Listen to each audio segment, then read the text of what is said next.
and welcome to Sundog Farm. Today we're excited to show you different ways that we start seeds on our farm, starting in our greenhouse. Come on in.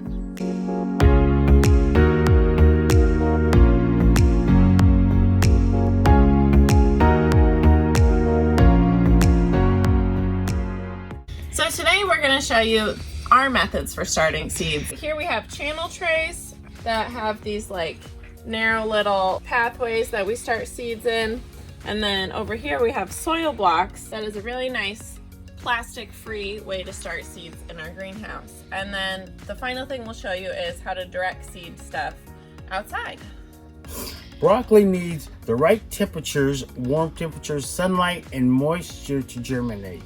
It also needs circulation and nutrients. And we provide that here in the nursery. These are all the baby plants.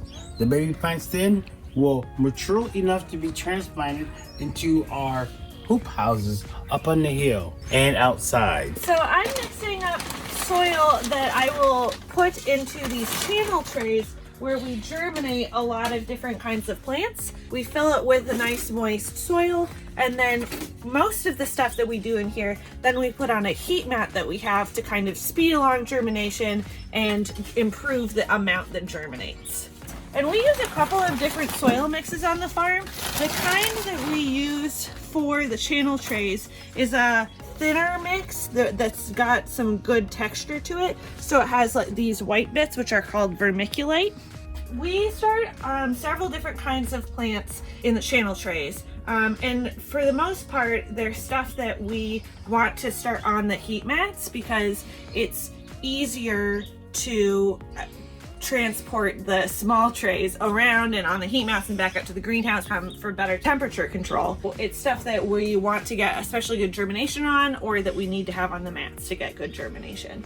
So the stuff that we start in the channel trays are, we start herbs all the way in January, a few flowers, onions, leeks, shallots, that kind of thing. We all start in January or February.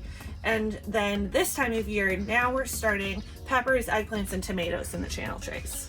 With this part, I think it's important to not overpack the channel tray, but rather just get it full. And this is because if you pack too much, it can be hard to transplant the small plants out of the channel tray. And if you don't get enough in there, it might not give the plants enough to grow in if they have to stay in there for a little bit of time.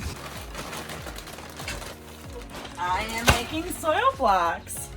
I just poured a sterile soil mixture that we got from Beautiful Land Products, and we want kind of like a brownie batter goop sensation going on. So now we're at the consistency we want. So I'm going to take the soil blocker and smash it into the soil. Nice. So then I'm going to put it in my tray.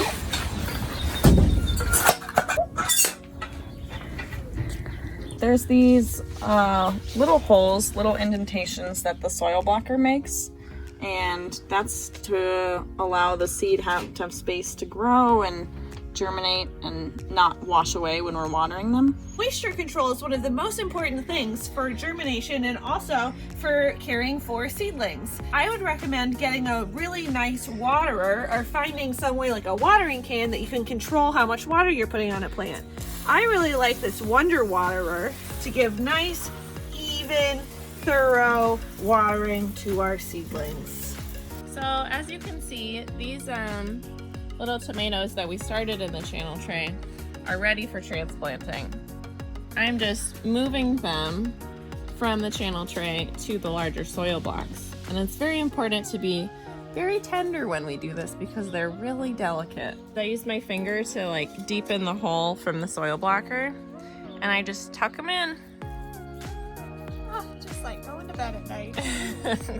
And the reason why we do it this way, to start them in these trays and then transplant them into the block, is that A lot of these plants, like tomatoes, peppers, and eggplants, you don't get perfect germination on, so you can waste some soil if you try to start them on the blocks. So this allows us to really cram a lot of seeds onto the heat mat at once, get pretty good germination, and then not have wasted blocks, because now we just transplant these into the blocks so that we have full trays. Some plants we don't actually start the seeds in the greenhouse and let them grow there. We just start them right in the ground.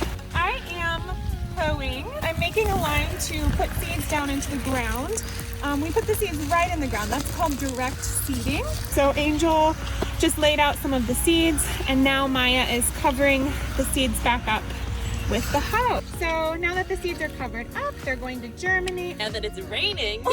Yeah. Yesterday we direct seeded peas, a whole field of peas, some radishes, carrots, and then at the tops of all of our rows, we also direct seed flowers. So we have some beautiful flowers to look at while we are harvesting throughout the summer. We're excited to show you how we start seeds on our farm, but there's so many ways to do it out there, from different kinds of plastic trays to egg cartons to red Solo cups. And we just want to encourage you to use what you have at home and figure out what works for you.